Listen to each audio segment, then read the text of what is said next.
There are moments when it feels like the whole world collapses right in front of you. I, Olivia, was on a flight from New York to Chicago to spend Christmas with my mother.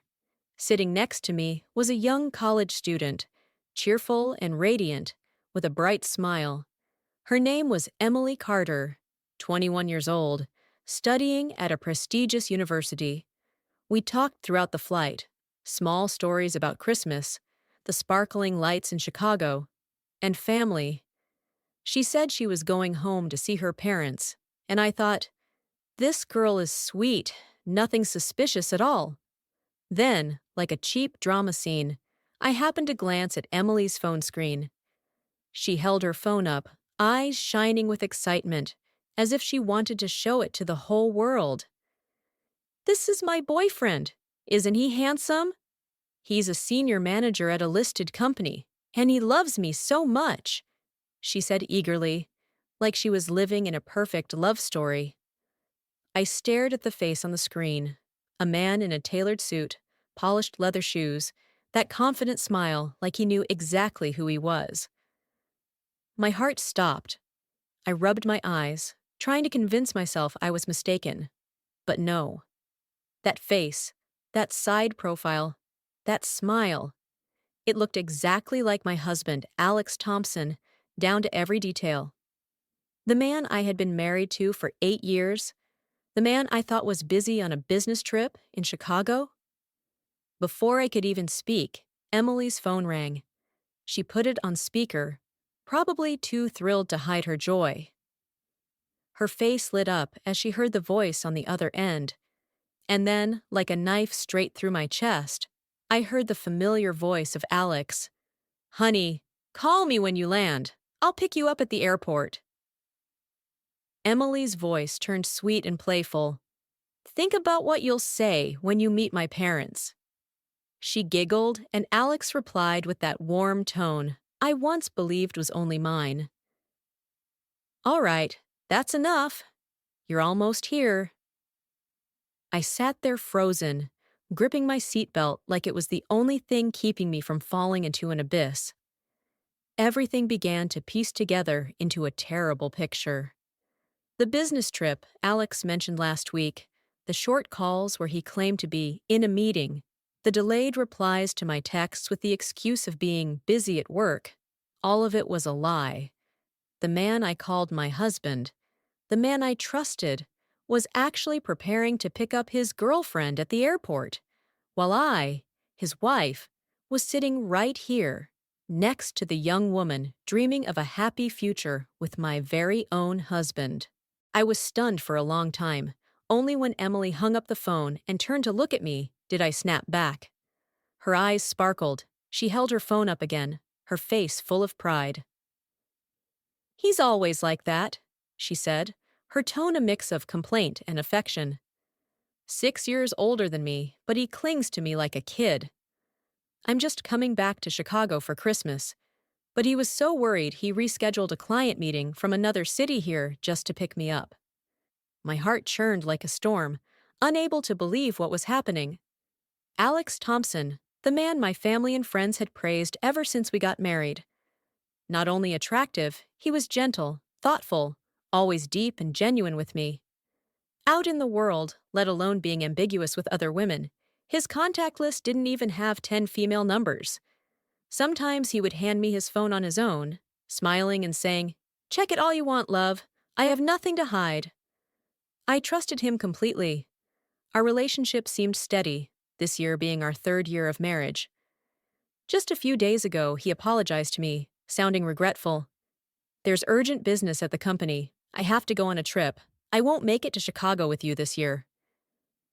I comforted him, told him it was fine. Work was important. But now, here I was, sitting next to this girl, who was proudly talking about her boyfriend, who was my husband.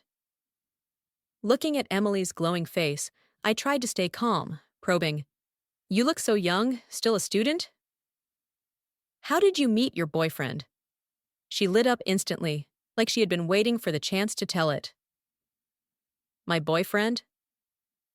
Actually, he's my senior. He once came back to campus as an outstanding alumnus representative, gave a speech on stage, looked so cool. That day I thought he was insanely handsome.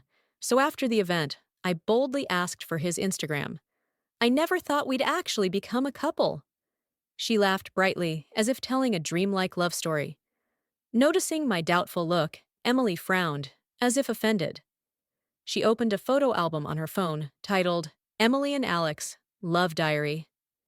Look, my boyfriend really is handsome. I'm not making this up. She swiped through photo after photo, holding the phone out for me. In a Western restaurant, Alex rested his chin on his hand, looking into the camera with the pampering smile I once thought was only mine. Another shot at an amusement park, both wearing matching outfits, snapped by a passerby, looking so sweet and happy it made people envious. Every photo had dates, and as I matched them in my head, my heart felt crushed. Most of those days, Alex had told me he was working late, meeting clients, or attending networking events. Excuses that sounded so reasonable, I never once doubted him. My whole body trembled, my face drained of color, as if all the blood had left me. Emily frowned, eyeing me strangely. Are you okay? Why do you look so pale? I forced a smile, trying to meet her gaze, as if searching for a sign that all this was just a misunderstanding. So, how long have you two been together? She scrolled on her phone, opening an app that tracked their relationship days. The screen showed clearly, 500 days. She lifted her chin proudly, saying, Today is the 500th day. That's why my boyfriend came to pick me up to celebrate.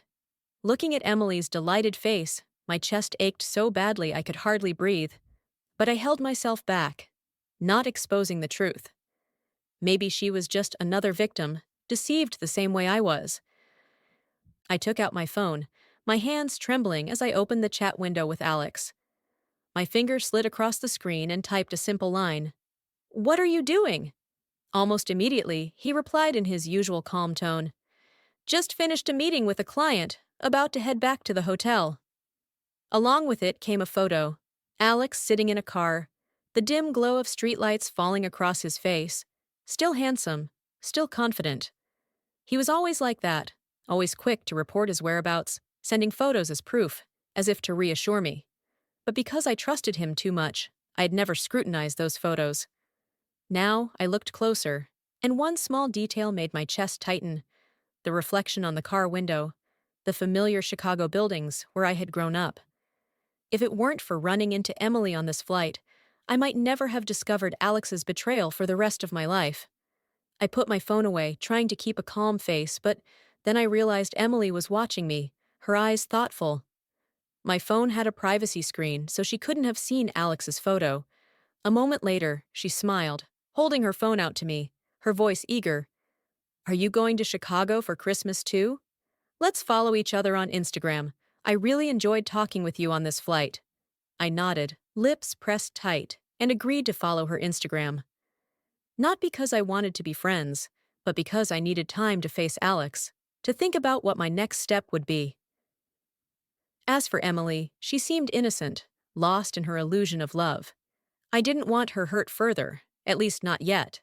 The plane landed. Emily pulled her pastel pink suitcase, walking quickly out of the airport, her face glowing like a child waiting for presents.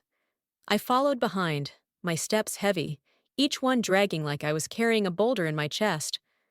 When we exited, I saw him, Alex Thompson, standing there, tall, handsome, in a perfectly tailored suit. Emily squealed with joy, rushing straight into his arms like a little bird finding its nest. They hugged tightly. Then she stood on tiptoe and kissed him on the lips. I missed you so much, she chirped, her voice full of happiness. Alex stroked her head, wearing that tender smile I once thought was mine alone. It's only been 2 days and you miss me this much? He replied, his voice warm, full of affection. I stood just a few meters away, silently watching the intimacy unfold before my eyes. Alex's gaze was locked on Emily, completely unaware of my presence. One hand carried her suitcase. The other gripped her hand firmly as he said, Come on, Your boyfriend's taking you out to eat. That hand, the hand that once wore a wedding ring, was now bare, only a faint red mark left behind, a ghost of the vow he once made to me. Back home, my mother had finished preparing Christmas dinner, the smell of roasted turkey and gingerbread filling the kitchen. She looked at me, her brows furrowing as always, her familiar nagging voice. Alex didn't come back with you? Must be busy with work again, right? I only murmured, yeah, lips pressed tight, swallowing the pain tearing me apart inside.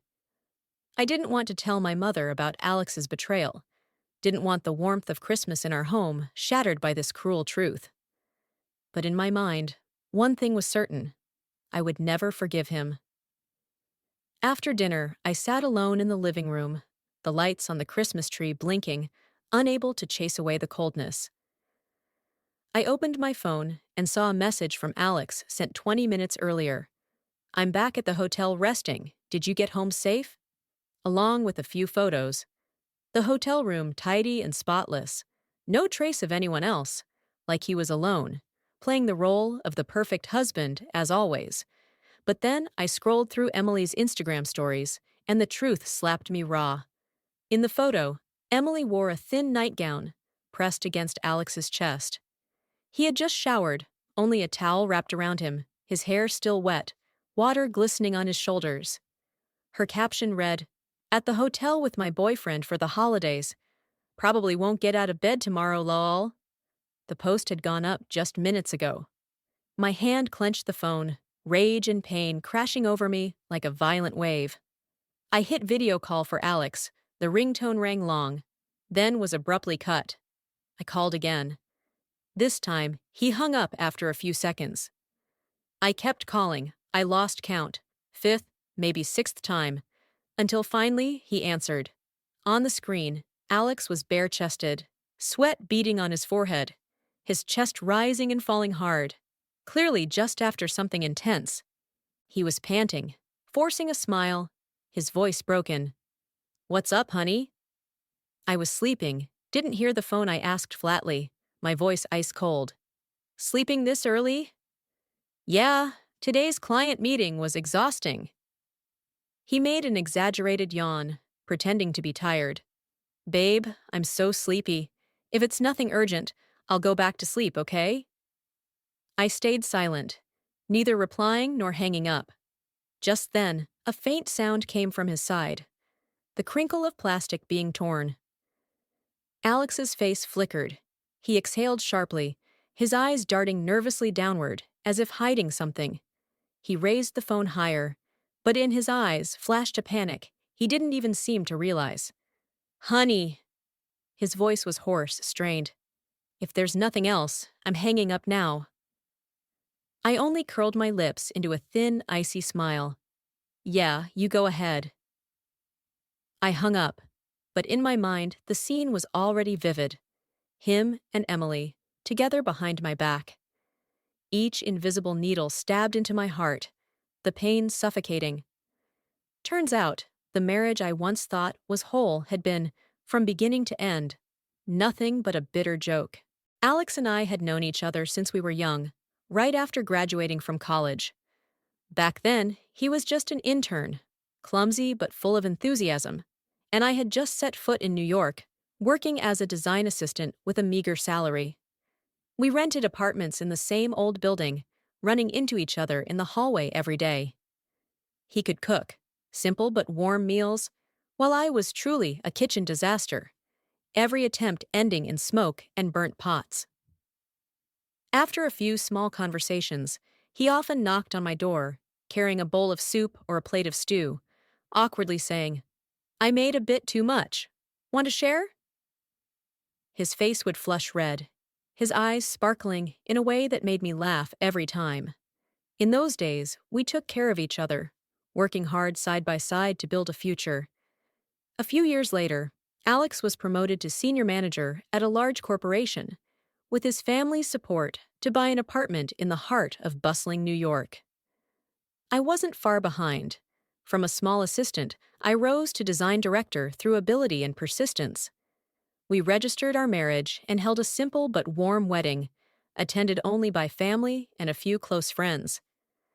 Over the years, he never forgot anniversaries, always prepared thoughtful gifts, sometimes a bouquet of flowers, sometimes a small but elegant piece of jewelry.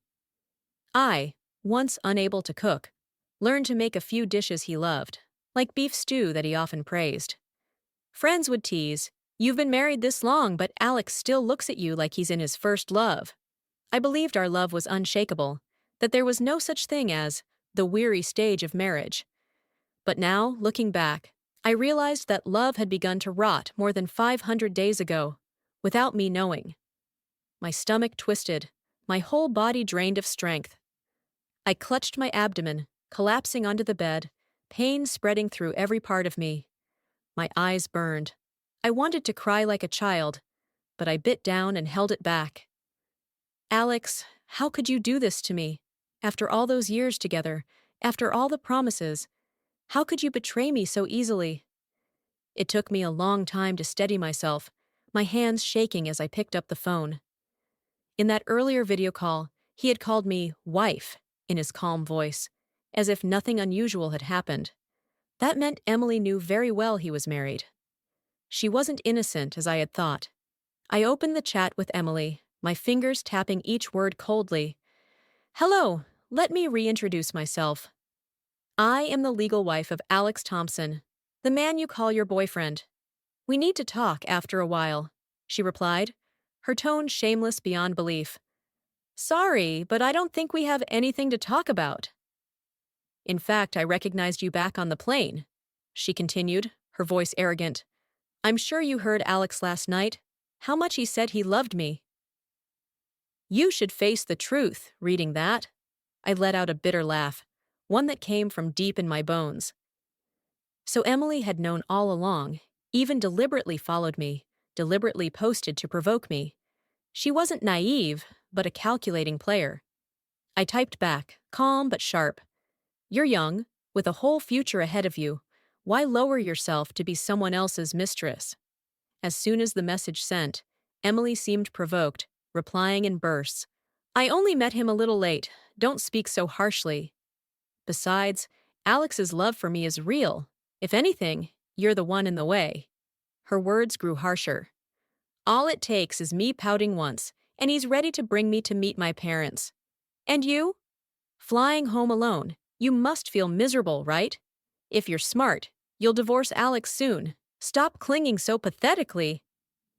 Finally, she sent me a location, a restaurant in Chicago, along with a challenge. "If you don't believe me, come.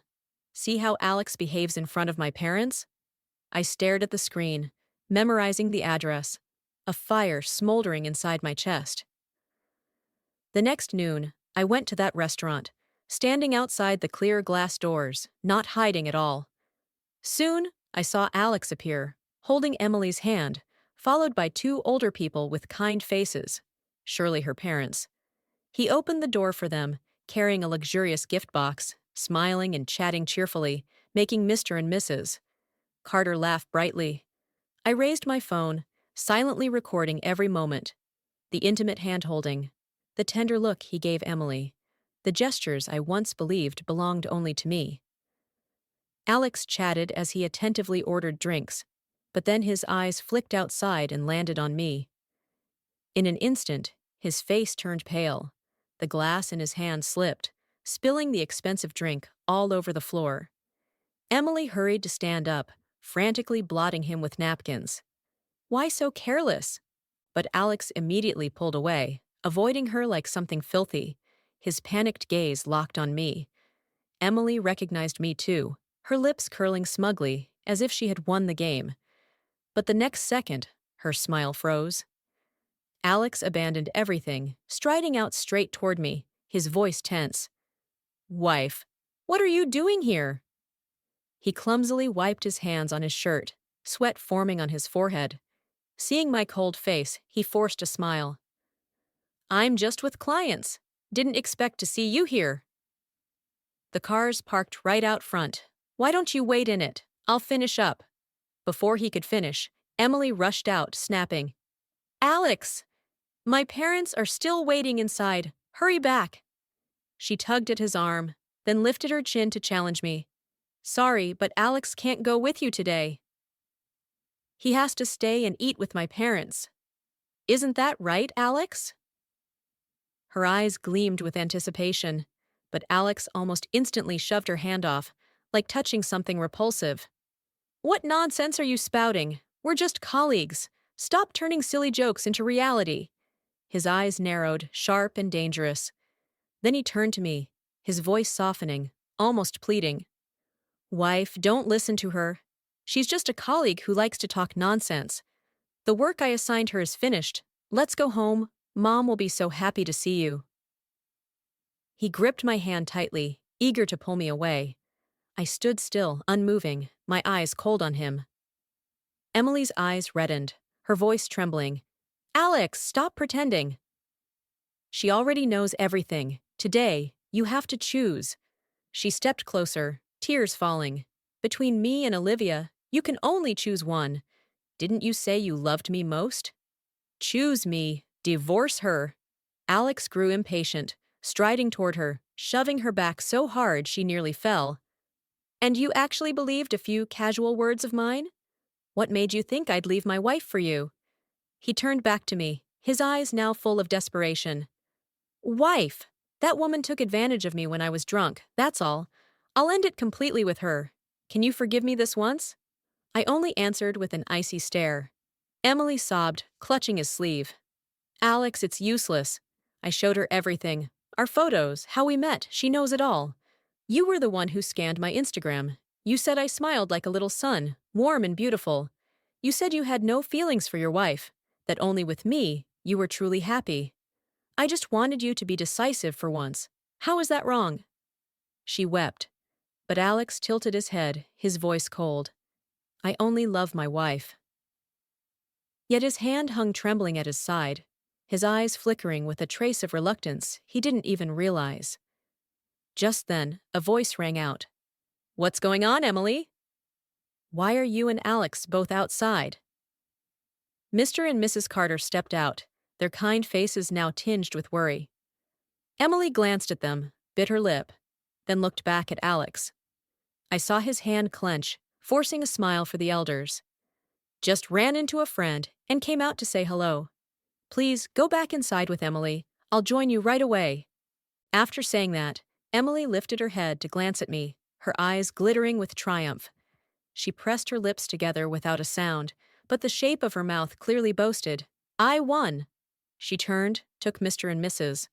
Carter by the hand, and led them back into the restaurant, her steps light as if she had just claimed a crown in a silent war. Alex stood there, his hand still gripping mine, his voice shaking, almost begging, Wife? Emily's parents are elderly, and her father has a heart condition. I can't expose everything right in front of them. I swear, I'll just have this one meal with them, then I'll come find you right away, okay? After this, I won't have any contact with her. He looked at me with pleading eyes, as if he knew I wouldn't make a scene in public. He knew me too well, me, Olivia Smith, the one who always preserved face, always chose silence to keep the peace. Without waiting for my answer, he hurried back toward the restaurant, but before he stepped through the glass door, he lowered his voice and whispered, Wait for me. I said nothing, just turned and walked away, my steps slow but steady. In the car, I took a wet wipe from my bag and carefully cleaned the hand he had just held, as if I could erase every trace of betrayal. Each swipe was a cut across my own pride. Then I opened my phone, my finger gliding across the screen to type a cold line. Let's get a divorce. The moment I learned the truth on that fateful flight, this marriage had died. I sent the message and immediately blocked all contact with Alex, phone, email, everything. Without a second's hesitation, I booked flights and a hotel in Hawaii and took my parents for a peaceful Christmas vacation, somewhere he couldn't disturb us. But I didn't block Emily. On the contrary, I saved everything she sent, photos, videos, posts deliberately flaunting things to provoke me. These would be sharp evidence for my lawyer. Emily, foolish and arrogant, kept sending more every few days, as if determined to drown me in her triumph. One video chilled me. She secretly placed a camera, recording Alex holding her in the hotel room. He soothed her in a gentle, warm, but fake voice. Soku hang joy an li hon. Tronki bai gyo chuan ta jau fai ratot sao? New Olivia lam leno kongti. Jong ang hip an singigi. Guan now, my home new I am thioan. Ramat giai tijvoy Olivia mot kayu. Kubao shila jong ngip. Emily and that teach em. Emily nestled into his chest, deliberately glancing toward the camera, her eyes red but shining with smugness. Then she whispered sweetly, I don't want it to be like this either, but I can't let the baby in my belly have no father. She took a used pregnancy test from the drawer and handed it to Alex with a radiant smile. Alex, if you won't divorce, then what about our child? Alex froze, his hand trembling as he held the test, his voice breaking. Since when have you been pregnant? Emily smiled sweetly, happiness overflowing. I tested a week ago. I wanted to surprise you, so I didn't say anything. Alex, I'm younger than her, prettier than her, and now I'm carrying your child. I'm telling you, I will keep this baby no matter what. If you dare force me to abort, I'll make a scene at your company, post it on social media, even sue so all your colleagues know you're a cheater. She sat on his lap, playfully punching his shoulder. But don't make me wait too long. Alex wrapped an arm around her back, patting lightly, his voice gentle. Don't worry, if you want to keep the baby, then keep it. Only, divorce isn't a small matter. Olivia and I have been married 3 years. There's a lot tied up in the division. You give me a little more time, okay? His tone was soft and tolerant, but as his wife, I caught a flash of coldness in his eyes, a sharp, calculating glint. Emily sent the video with a taunting message. Olivia, did you see that? Very soon, Alex will divorce you. Take my advice and stop dragging this out. The one he chose is me. I only gave a small laugh and typed back, Relax. I've already proposed divorce. But, woman to woman, a word of advice. Alex never lets anyone hold a weakness over him. That love you of his, what he truly loves most is himself. I suggest you be careful these days. My warning wasn't to scare her. The look in Alex's eyes in that video made me uneasy, cold, like he was plotting something. If he truly loved Emily, why treat her that way in front of me? If he still loved me, why betray me for over 500 days? But Emily didn't listen.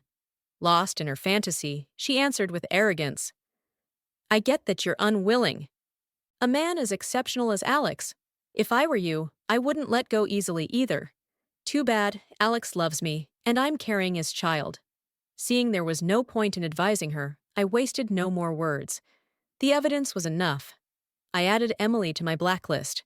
In Hawaii, I spent a warm, peaceful vacation with my parents. Before returning, I told them everything. When it came to my husband's infidelity, they looked at each other for a long time. Then my mother hugged me tightly, heartbroken. I support you. Divorce him. Don't endure this anymore. My father nodded, his voice low but firm. No matter what, we will always be your support. I took a deep breath, wiped my tears, said goodbye to my parents, then flew back to New York. Just as I reached my door and before I could turn the key, hurried footsteps sounded from inside. The door swung open, and Alex stood there, his eyes locked on me. Honey! His voice was hoarse, as if he hadn't slept in days.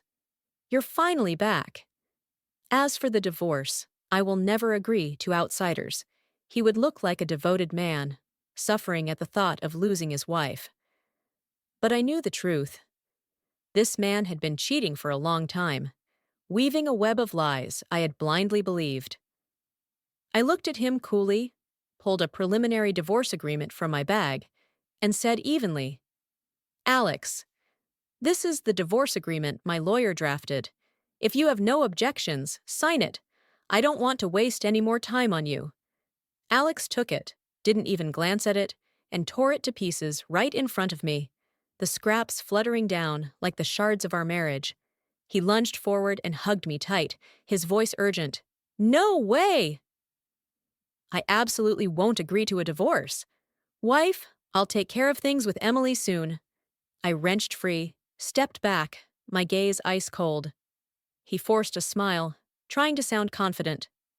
I know, you're just mad about Emily. You can't really leave me, right? Did she tell you about the pregnancy? Seeing I wasn't shocked, his eyes flashed, as if he had guessed right. I knew it. She'd never keep quiet. Olivia, don't worry. I'll deal with that pregnancy soon, and I'll cut her off completely. I didn't bother replying.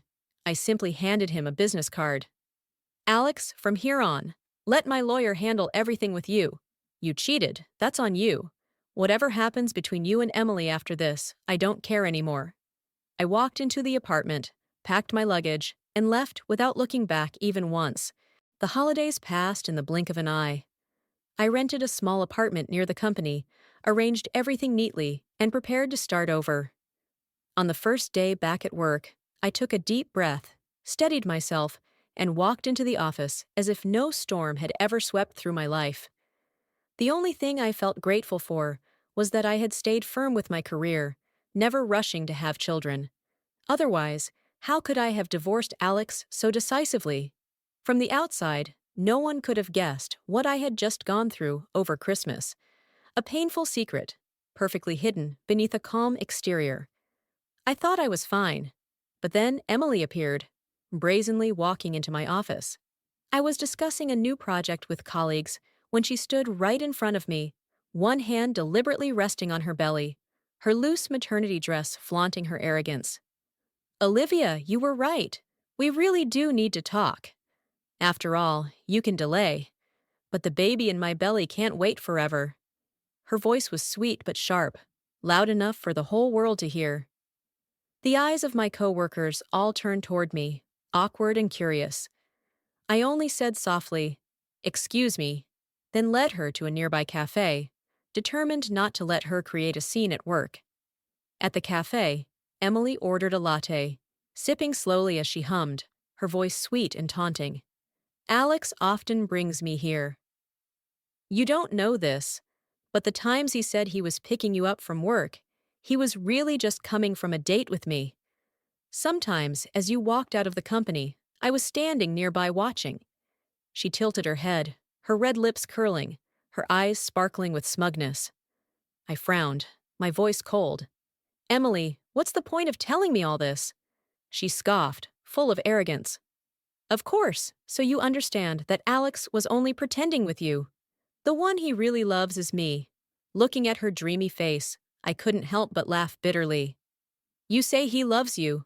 Then in over 500 days together, has he ever once said he wanted to divorce me? Even when I put divorce papers in front of him, he tore them up. Do you really believe he loves you? Emily clenched her fists, her smile stiff but forced into confidence. Alex told me he just needs time to divide the assets. How could he not love me? I'm carrying his child, I sighed, abandoning any attempt to persuade her. Emily, I already gave Alex the divorce agreement. Instead of coming here to provoke me, you'd better go push him to sign it. With that, I picked up my bag and walked out of the cafe without looking back, leaving her sitting there with furious eyes. A few days later, Alex kept calling me from different numbers, every time begging me not to divorce.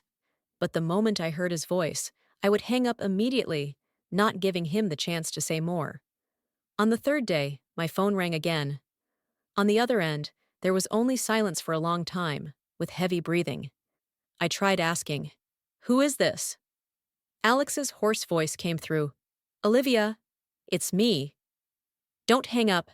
This time I'll give you a definite answer." Before I could react, I heard a loud crash, then car horns blaring and the faint wail of an ambulance siren. My chest tightened, but not out of worry for him. Rather, from a terrible premonition. At the hospital, I found Alex outside the emergency room, bandaged but still able to walk, his eyes lighting up when he saw me. "You came." "Don't worry. I controlled the speed."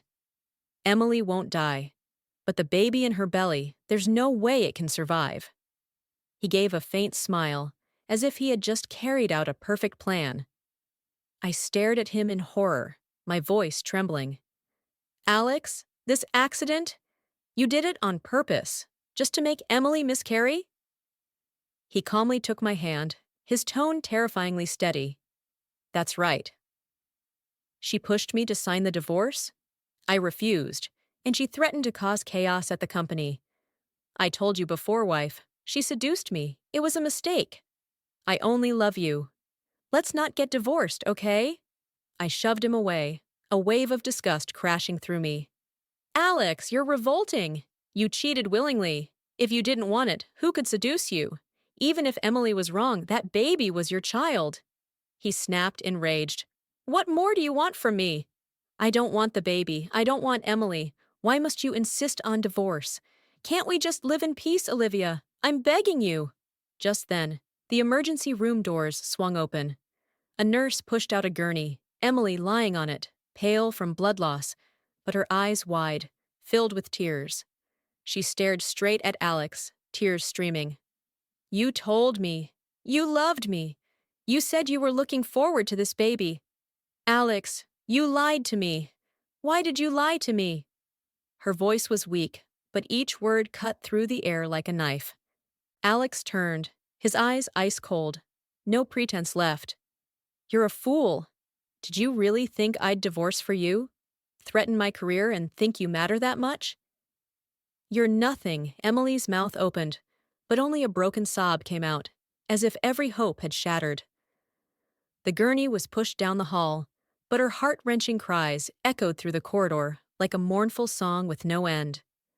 A few days later, I returned to the hospital, carrying a basket of fresh fruit and placing it gently on the small table beside the bed. Emily sat there, vacant, her eyes empty as she stared out the window where the afternoon sun was fading. She had grown noticeably thinner, her face pale, lips cracked, no trace of the arrogance she once wore on that flight. I pulled a chair closer and sat down, the soft scrape against the floor startling her. Slowly, she turned her head, her tired gaze drifting over me, as if it took a moment to realize who I was. Silence stretched, broken only by the steady beeping of the monitor. Finally, her hoarse, frail voice came out, each word forced as if it weighed too much. Olivia, you were right. Alex doesn't love anyone. He only loves himself. I thought it was love, but I was just his amusement. Her eyes reddened, but she pressed her lips tight, fighting back the tears. I quietly opened my bag, pulling out a document with a legal seal stamped clearly at the corner. It was proof that I had filed for divorce. She looked at the paper, her trembling hands resting on the blanket, and suddenly tears streamed down her cheeks. She broke into sobs, her shoulders shaking violently, as if every ounce of pride and illusion had shattered. I'm sorry. I'm so sorry, she choked, her voice breaking through sobs. At first, I didn't know Alex was married. A year into our relationship, he finally admitted it. I loved him too much to let go. He always said he just didn't want the hassle of divorce, but I should have understood. He never intended to leave you for me. I just didn't want to believe it.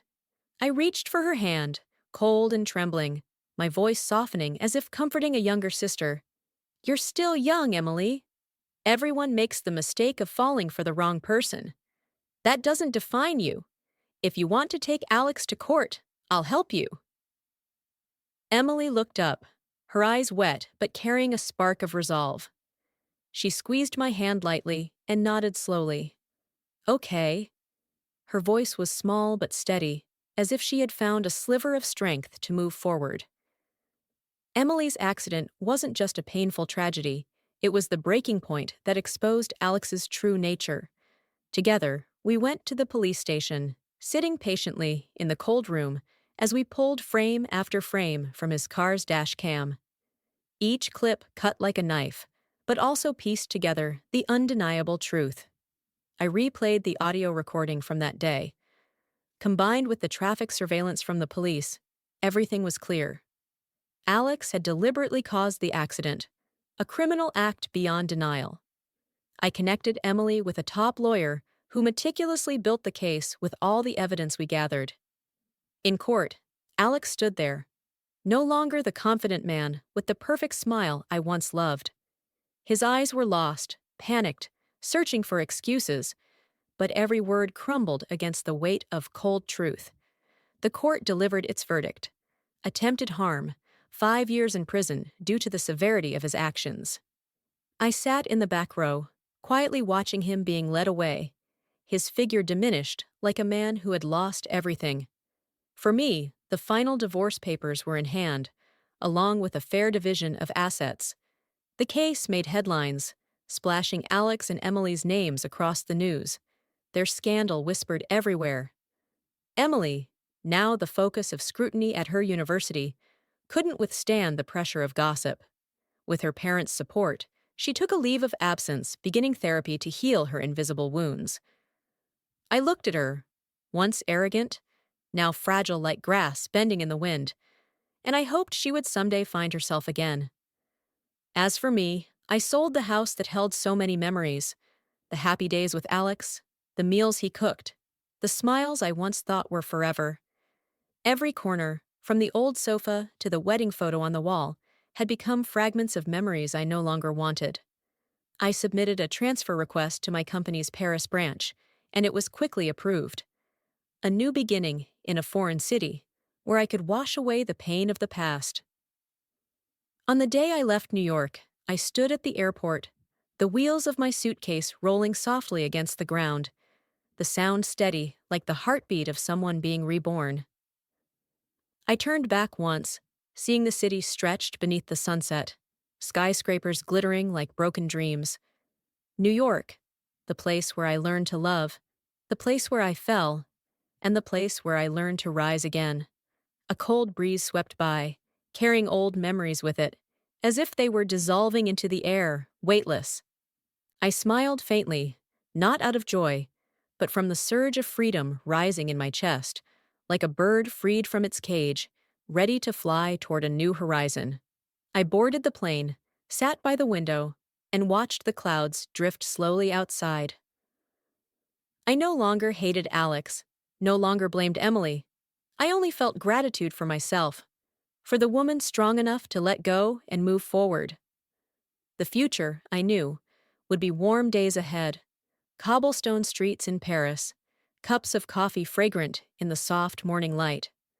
The past was closed, like a book carefully folded, leaving me with blank pages, waiting for me to write a new story. Freedom is not running away from the past, but learning to embrace it, then gently letting it go.